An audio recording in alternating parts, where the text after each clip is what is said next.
तो भाई लोगों, मंडे नाइट रॉ की शुरुआत होती है सेथ रॉलिंस और उनकी बेटी के साथ। उन्हें अरीना में एंटर करते हुए दिखाया जाता है और जिंदर महल को भी अरीना में एंटर करते हुए दिखाया जाता है। उसके बाद कोडी रोड्स जो है वो मंडे नाइट रॉ को एक्चुअली में स्टार्ट करते हैं और वो आकर एक प्रोमो कट करते हैं जिसमें वो अपनी स्टोरी के बारे में बात करने वाले थे और वो बताते हैं कि वो यहाँ पर क्यों आए हैं, ऐसा बताने वाले होते हैं। लेकिन तभी वहाँ पर ड्रू मैकिंटायर आकर उन्हें इंटरप्ट कर देते हैं और ड्रू मैकिंटायर आकर कहते हैं कि देखो, मैं तुम्हें बहुत पसंद करता हूँ, तुम्हारी इज्जत करता हूँ, हम दोनों ही काफी सिमिलर है। रॉयल रंबल जीता है, मेन इवेंट किए रेसलमेनियास को और डब्ल्यूडब्ल्यूई से निकाले भी गए हैं, वापस भी आए, तो हम में बहुत सारी सिमिलैरिटीज है। और अगर तुम्हें याद हो तो हम दोनों कभी एक साथ भी हुआ करते थे, तुम्हें याद है? हाँ मुझे याद है, हम द डैशिंग वंस हुआ करते थे। भाई उनका टीम का नाम था डैशिंग वंस। हाँ तुमने सही कहा, द डैशिंग वंस हुआ करते थे हम, और हमने काफी इंजॉय किया है एक साथ। हम टैग टीम चैंपियन भी बने थे और तुम सबको गूगल करना पड़ेगा, ऐसा ड्रू मैकिंटायर अरीना को कहते हैं। और जब आखिरी बार हम दोनों आमने सामने आए थे तो वो इस कंपनी के बिल्कुल बाहर था जहाँ पर हम दोनों का एक मैच हुआ था।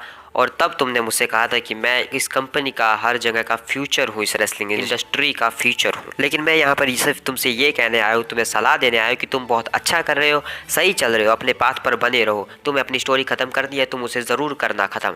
लेकिन जब मैं अपनी स्टोरी ख़त्म कर लूँगा उसके बाद, क्योंकि इस बार के रॉयल रंबल में तुम तो जीतने वाले नहीं हो। और तुम ये जो चेहरे पर अपने मुस्कुराहट रखते हो फालतू की, ये मत रखा करो। मैं भी पहले ऐसा था, मैं भी ऐसा रखता था इन लोगों को खुश करने के लिए, लेकिन ये किसी काम की नहीं है, हमें ये नहीं करना चाहिए। तुम सीएम पंक को सपोर्ट करते हो, जेसो को यहाँ पर लाते हो। सीएम पंक तुम जानते हो कैसा इंसान है बैक स्टेज में, तो तुम्हें ऐसा नहीं करना चाहिए। फिर कोडी रोड्स कहते हैं कि सीएम पंक जो है वो रॉयल रंबल जीत सकता है, हर कोई जीत सकता है, जे उसो भी रॉयल रंबल जीत सकता है, कोई भी जीत सकता है। मैं वहाँ पर 29 बंदे और होंगे जिनमें से कोई भी रॉयल रंबल को जीत सकता है। और सब लोग सीएम पंक का नाम लेने लगते हैं, लेकिन कोडी रोड्स कहते हैं कि उसे तो मैं नहीं जीतने दूंगा। और रही बात तुम्हारी, तो हम दोनों में काफी सिमिलैरिटीज है, तुमने सही कहा, लेकिन तुम मुझे अपने जैसा बनने का कह रहे हो जो हमेशा चीजों को एक्नॉलेज नहीं करता है, अपनी हार को नहीं मानता है, दूसरों के ऊपर इल्जाम लगाता है कि उसने वो किया, इसने वो किया, इस वजह से मैं नहीं जीत पाया। तो मैं तो ऐसा नहीं बनने वाला और तुम भी ऐसा करना छोड़ दो। और फिर ड्रू मैकिंटायर कहते हैं हाँ तुम ये दिखाया ना तुमने अपना असली रूप, ऐसे हो तुम। और अगर तुम रॉयल रंबल की बात कर रहे हो तो उसमें तुम भी होने वाले और मैं भी होने वाला हूँ, और वहां पर मैं तुम्हारी स्टोरी को वैसे ही खत्म कर दूंगा। तुम फिर कोई स्टोरी खत्म ही नहीं कर पाओगे। तुम्हारे ऊपर जो मीम्स बन रहे हैं वो बिल्कुल सही है, तुम अपनी स्टोरी को कभी खत्म नहीं कर पाओगे, क्योंकि मैं उस स्टोरी पर फुल स्टॉप लगा दूंगा रॉयल रंबल में। फिर कोडी रोड्स कहते हैं कि तुम ये करना चाहते हो तो ठीक है, आ जाना, लेकिन इस बात को याद रखना, तुमने बात कही हमारे पिछले मैच की, तो ये बात भी याद रखो कि वो मैच जीता कौन था। और भाई ड्रू मैकिंटायर की बेइज्जती करके यहाँ से कोडी रोड्स चले जाते, क्योंकि कोडी रोड्स वो मैच जीते थे। लेकिन भाई कोडी रोड्स के प्रोमो में जो है सीएम पंक की बात हुई थी, तो सीएम पंक ने एक स्टोरी लगाई जिसमें उन्होंने कहा कि अब शायद वक्त आ गया है कि तुमसे बात करने का, और वो कोडी रोड्स को जो है मेंशन भी करते हैं उसमें। और अगले हफ्ते के लिए Cody Rhodes versus CM Punk का फेस टू फेस होने वाला है। अब भाई फेस टू फेस तो तब होता है जब दोनों के बीच में राइवलरी चल रही हो, और मैंने तुमसे अपनी पिछली वीडियो में कहा था कि एक इन दोनों के बीच में जो है राइवलरी चलने वाली है आगे चलकर, लेकिन इतनी जल्दी स्टार्ट होगी वो मुझे नहीं पता था। मे भी शायद रॉयल रंबल के लिए ऐसा किया जा रहा है, रॉयल रंबल में स्टोरीज को यहाँ से वहाँ घुमाया जा रहा है बस। उसके बाद भाई बैक स्टेज में जो है आर-ट्रुथ जो है डेमियन प्रीस्ट को पैसे दे रहे होते हैं, क्योंकि उनकी जो खुद की जो टी शर्ट है, जो मर्च है, वो बहुत ज्यादा टॉप सेलिंग हो चुकी है, जिस वजह से उन्हें बहुत सारे पैसे मिले हैं। तो वो क्योंकि टी शर्ट के ऊपर डेमियन प्रीस्ट का नाम है, तो वो उन्हें उनका हिस्सा दे रहे थे डेमियन प्रीस्ट को। तो आर-ट्रुथ यही कहते हैं कि इस पर टी शर्ट पर तुम्हारा नाम है, इसलिए तुम्हारा ये हिस्सा रहा, ये तुम्हारा कट है। और भाई इन्हीं बातों में डेमियन प्रीस्ट पैसे लेते हुए ये कह देते हैं आर-ट्रुथ को कि आज तुम टैग मत लेना। और आर-ट्रुथ क्या टैग नहीं लेना? हाँ ठीक है मैं टैग नहीं लूंगा, सही। तो डेमियन प्रीस्ट पैसे लेकर वहां से चले जाते हैं। उसके बाद शो पर एक मैच होता है #DIY versus Dom and JD. और भाई मैच काफी बढ़िया था, ओपनिंग मैच के हिसाब से काफी बढ़िया मैच और काफी मजा आता है। लेकिन एंड में जो है DIY अपना फिनिशर लगाकर इस मैच को जीत जाते हैं। उसके बाद बैक स्टेज में एडम पियर्स को दिखाया जाता है कि आज शो स्टार्ट होने से पहले क्या हुआ था। तो इंडी हार्टवेल और कैंडिस लरे जो है वो टैग टीम चैंपियनशिप मौके के लिए एडम पियर्स से बात कर रहे होते, लेकिन तभी वहां पर चेल्सी ग्रीन और पाइपर नेविन आ जाते हैं और बहाना मारने लगते हैं कि रेफरी ने सही से काउंट नहीं किया है, इसलिए मैं वहां पर जीत नहीं पाई। वो काफी स्लो रेफरी कर रहा था काउंट। तो एडम पियर्स कहते हैं रेफरी की बेइज्जती मत करो, और क्योंकि यहाँ पर इन दोनों को मौका चाहिए और तुम्हें भी तुम्हारा रीमैच मिल चुका है, लेकिन फिर भी शायद तुम दोनों के बीच एक मैच हो सकता है। तो शो के ऊपर फिर ये मैच होता है चेल्सी ग्रीन पाइपर नेविन वर्सेस इंडी हार्टवेल और कैंडिस लरे के बीच। और भाई मैच ठीक ही था, लेकिन एंड में जो है भाई एक ब्लाइंड टैग ले लेती है चेल्सी ग्रीन, लेकिन दूसरी तरफ से भी ब्लाइंड टैग हो जाता है। कैंडिस लेरे जिसे ले लेती है और चेल्सी ग्रीन को ये पता नहीं था, तो वो इंडी हार्टवेल के ऊपर अपना फिनिशर ट्राई करती है, लेकिन इंडी हार्टवेल फिनिशर को रिवर्स करके एक टैग टीम फिनिशर लगा के चेल्सी ग्रीन के ऊपर इस मैच को पिन करके जीत जाते हैं इंडी हार्टवेल और कैंडिस लरे। उसके बाद भाई नाया जैस का एक प्रोमो दिखाया जाता है जो हाइप अप करने के लिए था कि भाई नाया जैस कितनी महान है, और उसको जो है जजमेंट डे यानी कि रिया रिफ्ली वगैरह सब पीछे से देख रहे हैं। तो रिया रिफ्ली कहते हैं कि मुझे सबको साबित करना ही है कि मैं क्या हूँ, तो मैं जा रही हूँ भी। उसके बाद डेमियन प्रीस्ट वहाँ पर आते हैं और वो पैसे दिखाते हैं जो R-Truth ने उनको दिए और कहते हैं कि वो बंदा हमारे लिए पैसे कमा रहा है। और जेडी कुछ बोलने की कोशिश करते हैं, लेकिन वो डेमियन प्रीस्ट जेडी को कहते हैं तुम तो बात ही मत करो, तुम तो हारते रहते हो, वैसे जजमेंट का हिस्सा थोड़ी हो। और फिन बैलर कहते हैं इतने पैसे हमारे लिए? फिर डेमियन प्रीस्ट कहते हैं नहीं, ये सिर्फ मेरे पैसे हैं, तुम्हारे नहीं, तुम्हारे शायद उसी के पास होंगे। तो जेडी भी अपना हिस्सा मांगने की कोशिश करते हैं, लेकिन डेमियन प्रीस्ट कहते हैं कि मुझे नहीं पता तुम्हारे पैसे के बारे में, और आज रात हमें वो मैच जीतना ही है। उसके बाद शो पर जो है गुंथर आते हैं और लुडविग केजर अपने अंदाज में गुंथर की एंट्रेंस करवाते हैं। और गुंथर जो है अपने प्रोमो कट में कहते हैं कि मैं पीछे से देखता रहता हूँ कि लोग मेरे बारे में क्या बात करते रहते हैं। वो लोग सोचते हैं कि वो मुझसे मेरी इंटरकॉन्टिनेंटल चैंपियनशिप ले सकते हैं, और लोग रॉयल रंबल के बारे में बात करते हैं। तो मैं तुम्हें बता दूँ, 1 साल पहले मैं उस रॉयल रंबल में था, और मैं इतिहास का सबसे ज़्यादा समय तक रहने वाला उस रॉयल रंबल में बंदा हूँ, जो सबसे ज़्यादा टाइम तक उस रॉयल रंबल के अंदर रहा है। और मैं 1 नंबर पर आया था, और उसके बाद मैं सिर्फ 1 एलिमिनेशन दूर था उस रॉयल रंबल मैच को जीतने के। लेकिन मैं तुम सबको याद दिला दूं कि मैं हूँ इतिहास का लॉन्गेस्ट रेनिंग चैंपियन, और मैं फिर से करूँगा वो। चल ये सब तो मेरी बातें हैं, लेकिन खैर यहाँ पर इस प्रोमो के दौरान गंथर जो है अपने आप को ऑफिशियल कर देते हैं रॉयल रंबल के लिए। उसके बाद गंथर कहते हैं कि ये सब तो रही मेरी बातें, लेकिन जब मैं यहाँ पर नहीं था काफ़ी समय से, तो मेरे शिष्यों ने काफ़ी बढ़िया काम किया है। लुडविग की बात करते हैं। देखो यहाँ पर लुडविग ने पिछले हफ्ते क्या किया था, तो वो पूरी कट दिखाया जाता है पूरा जो पिछले हफ्ते लुडविग ने किया था। और उसके बाद वो कहते हैं मुझे काफ़ी मज़ा आया वो देखकर, मैं बहुत खुश हूँ, आ जाओ गले मिलते हैं। यानी कि भाई इम्प्रेस कर दिया है आखिरकार लुडविग केजर ने गंथर को। लेकिन तभी वहाँ पर न्यू डे का थीम सॉन्ग प्ले होता है, और वहाँ पर जेवियर वुड्स आ जाते हैं और वो कहते हैं कि लुडविग और मेरे बीच कुछ भी सही नहीं है। तुमने पिछले हफ्ते कुम्फी को अटैक किया, जिस वजह से कुम्फी आज यहाँ पर नहीं है, लेकिन तुम्हारी बदकिस्मती से मैं यहाँ पर हूँ, और मैं तुम्हें चैलेंज करता हूँ एक मैच के लिए आज रात। और हाँ, इस मैच को एक्सेप्ट करने से पहले अपने पिताजी से परमिशन जरूर लेके आना। तो भाई ये बात सुनकर पूरा अरीना जो है लुडविग को यही कहने लगता है कि डैडी की परमिशन लो, यानी कि गंथर की बात कर रहे थे एक तरीके से। तो गंथर जो है माइक देकर लुडविग को वहाँ से चले जाते हैं, और फिर लुडविग कहते हैं कि तुम मुझे चैलेंज कर रहे हो जो मैंने कुम्फी के साथ किया उस वजह से, तुम याद दिला दो, मैं आज रात तुम्हारा उससे भी बुरा हासिल करने वाला हूँ, क्योंकि मैं इस चीज को एक्सेप्ट करता हूँ। उसके बाद भाई लुडविग जो है मैच स्टार्ट होने से पहले ही अटैक करने लगते हैं जेवियर वुड्स पर, लेकिन जेवियर वुड्स जो है पलटवार कर देते हैं लुडविग केजर के ऊपर। उसके बाद शो पर ये मैच होता है Ludwig Kaiser versus Xavier woods.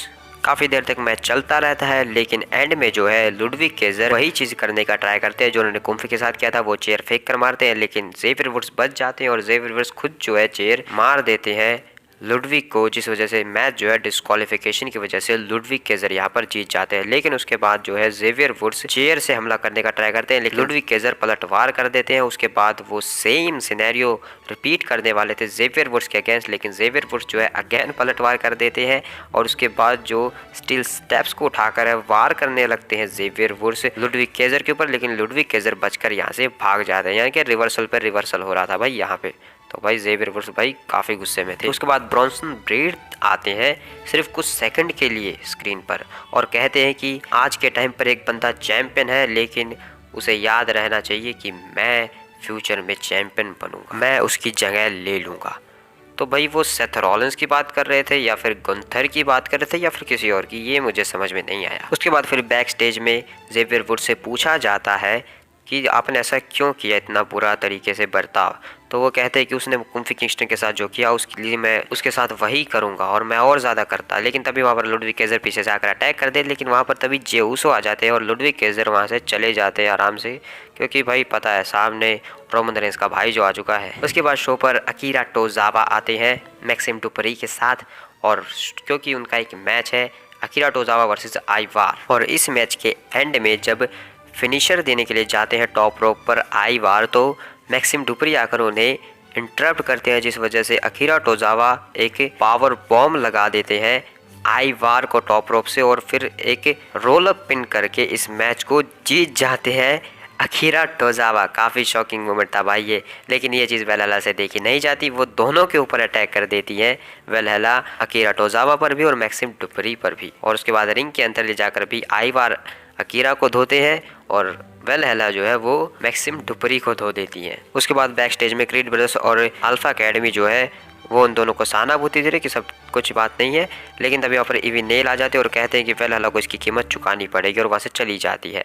और उसके बाद अल्फा अकेडमी की तरफ से चैट केवल कहते हैं कि मैं तुम्हारा बदला जरूर लूंगा, टेंशन मत लो। उसके बाद शो पर रिया रिफ्ली आती हैं और रिया रिफ्ली बात करते हैं कि सब लोग सोचते हैं कि वो यहाँ पर सबसे डेंजरस है, अब इस डिवीजन को वो चलाते हैं, लेकिन सबको बता दूं इस डिवीजन को सिर्फ मैं ही चलाती हूँ। और रही बात नाया जैक्स की, तो कोई भी हो मुझे कोई फ़र्क नहीं पड़ता, और जो भी उस रॉयल रंबल को जीतेगा मैं उससे भी बता दूं कि मुझे चूज़ करना तुम, ताकि मैं तुम्हें तोड़ फोड़ सकूं, और सही बेहतर तो यही होगा कि तुम मेरे सामने आओ ही ना। तो ये सब वो कह रहे होते, लेकिन तभी वहाँ पर बेकी लिंच आ जाती है। और भाई बेकी लिंच भी वही काम करती है जो एक्चुअली में ड्रू मैकिंटायर कर रहे थे, एक दूसरे से कंपैरिजन की हम दोनों एक जैसे हैं ऐसा वैसा। लेकिन एक चीज़ जो रिया रिफ्ली ने आज तक नहीं की है वो है रेसलमेनिया को मेन इवेंट। मतलब रिया रिफ्ली जो है मेन इवेंट करके रेसलमेनिया को जीती नहीं है।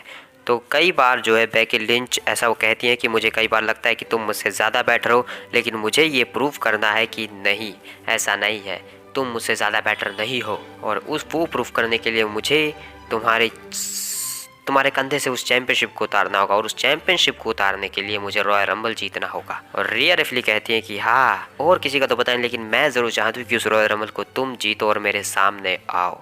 यानी कि भाई रेसलमेनिया के लिए हमें टीज दिया जाता है बेकी लिंच वर्सेस रिया रिफ्ली का।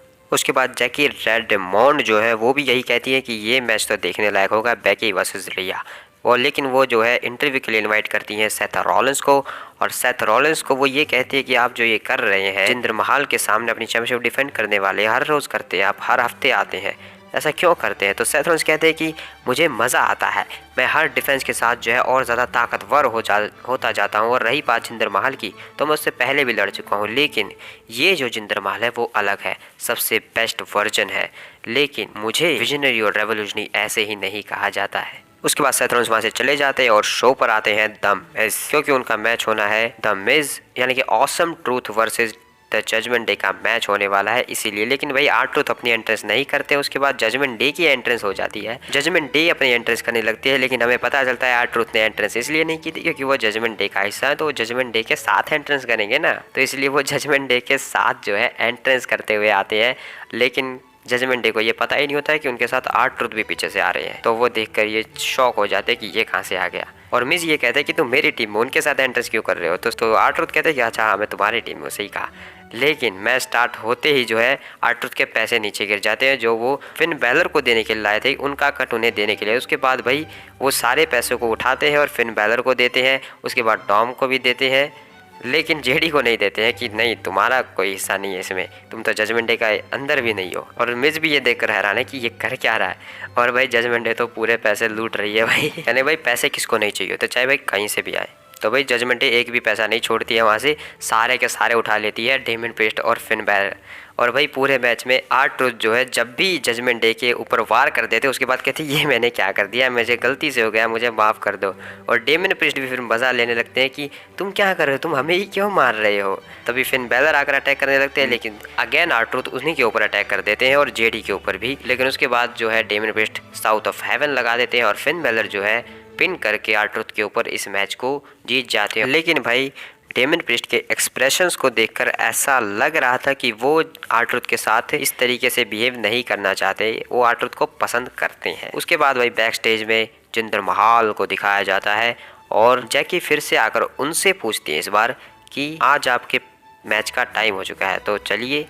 और जिंदर महल यहाँ पर काफ़ी बढ़िया बात कहते हैं, वो कहते हैं कि मैं 2024 का सबसे ज़्यादा जिसके बारे में बात होने वाली है वो सुपरस्टार हूँ, और आज रात मैं जीत कर इस चीज़ को साबित कर दूंगा, क्योंकि मैं मॉडर्न डे महाराजा बनूंगा, अब ये मेरा समय है। तो भाई पहले जब जिंदर महल ऐसी बातें करते थे तो ज़्यादा परवाह करने की ज़रूरत नहीं थी, लेकिन अब तो लगता है कि भाई परवाह करनी चाहिए हमें थोड़ी बहुत, क्योंकि काफ़ी सही काम कर रहे हैं फिलहाल के टाइम पर वो। उसके बाद शो पर एक टैग टीम मैच होता है, Tegan Nox Natalya versus Shayna Baszler and Zoey Stark. भाई कुछ खास मैच नहीं था, एंड में जो है शेना बेसलर अपना फिनिशर एक क्लच लगाकर इस मैच को जीत जाती है अपनी टीम के लिए। शिंसुके नाकामुरा फिर स्क्रीन पर आते हैं और वो कहते हैं कि मैं बहुत गुस्से में हूँ और मुझे भूख लगी है। और जब मैं शिंसुके नाकामुरा भूखा होता है तो वो काफ़ी ज़्यादा डेंजरस होता है, काफ़ी खतरनाक होता है। और रही बात रॉयल रंबल की, तो मैं उसमें हर एक के ऊपर उठने वाला हूँ, हर एक को खाने वाला हूँ, कोई भी रॉयल रंबल को जीतने वाला नहीं है। उसके बाद भाई जिंदर महल एंट्रेंस करते हैं और अकेले एंट्रेंस नहीं करते, इंदर शेर को अपने साथ लेकर आ जाते हैं और होता है शो का main event Seth Rollins versus Jinder Mahal for the world heavyweight championship के लिए। और मैच स्टार्ट होते ही इंदर शेर जो है मैच में गड़बड़ियां करने लगते हैं, जिस वजह से जिंदर महल जो है अटैक करने लगते हैं सेथ रॉलिंस पर। लेकिन सेथ रॉलिंस पलटवार करके वीर महान के फेस टू फेस हो जाते हैं और कहते हैं हिम्मत है तो मार के दिखाओ, क्योंकि उन्हें पता है अगर इन्होंने अटैक किया तो मैच डिस्क्वालीफाई हो जाएगा। और तभी वहां पर डेमियन प्रीस्ट भी आ जाते हैं और सेथ रॉलिंस अब घिर चुके हैं चारों तरफ से। उसके बाद ये मैच स्टार्ट होता रहता है, मैच चलता रहता है और स्टार्ट में भाई कुछ खास मज़ा नहीं आता है, लेकिन धीरे धीरे मैच की रफ्तार बढ़ती है और इतनी बढ़ जाती है एक टाइम आता है जब सेथ रॉलिंस पेडिग्री लगा देते हैं और उसके बाद पिन करते हैं। लेकिन जिंदर महल रोप्स के आसपास थे तो वीर महान जो है रोप्स के ऊपर जिंदर महल का जो पैर है वो टच कर देते हैं और रेफरी कहते हैं देखो देखो रोप ब्रेक हो गया, तो रेफरी भी कहते हैं कि हाँ हाँ रोप ब्रेक हो गया। उसके बाद सेथ रॉलिंस जो है टॉप रोप पर चढ़ जाते हैं, जिंदर महल के ऊपर कूदने वाले थे लेकिन वो वीर महान के ऊपर कूद जाते हैं और कहते हैं मेरे मैच के बीच में टांग मत अड़ाओ। और उसके बाद वो दूसरी तरफ टॉप रोप पर चढ़ते हैं और फ्रॉग स्प्लैश के लिए जाते हैं, लेकिन जिंदर महल आगे से हट जाते हैं और उसके बाद दोनों ढेर हुए हुए भाई नीचे, सेथ रॉलिंस और जिंदर महल दोनों नीचे पड़े हुए हैं। तो शायद डेमियन प्रीस्ट को लगता है कि ये वो मौका है जहां पर वो जीत सकते हैं, लेकिन वो कैश इन के लिए जा ही रहे थे कि तभी ड्रू मैकिंटायर आ जाते हैं और कहते हैं कि तुम्हें क्या जल्दी है इतने कैश इन करने की।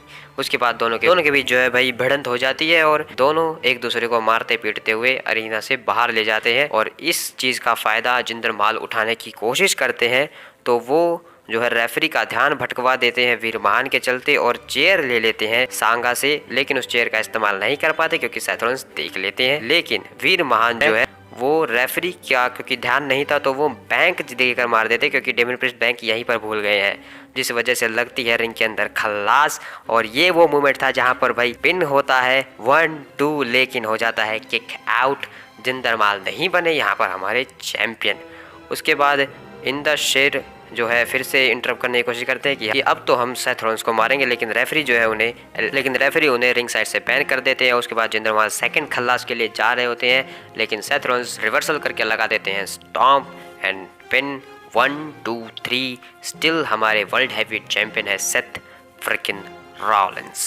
तो भाई उम्मीदें तो काफ़ी ज़्यादा थी, इस मैच में काफ़ी ज़्यादा हाइप हो गया था, लेकिन कुछ नहीं हुआ। लेकिन भाई जिंदर महल की तरफ से हमें यही देखना था कि वो प्रोमो में अच्छे हैं या फिर रेसलिंग में भी उन्होंने कुछ किया है। तो भाई मुझे तो कुछ ऐसा डिफरेंस लगा नहीं कि जिंदर महल ने रेसलिंग में कुछ किया है। बाकी तुम लोग बताओ कमेंट सेक्शन में।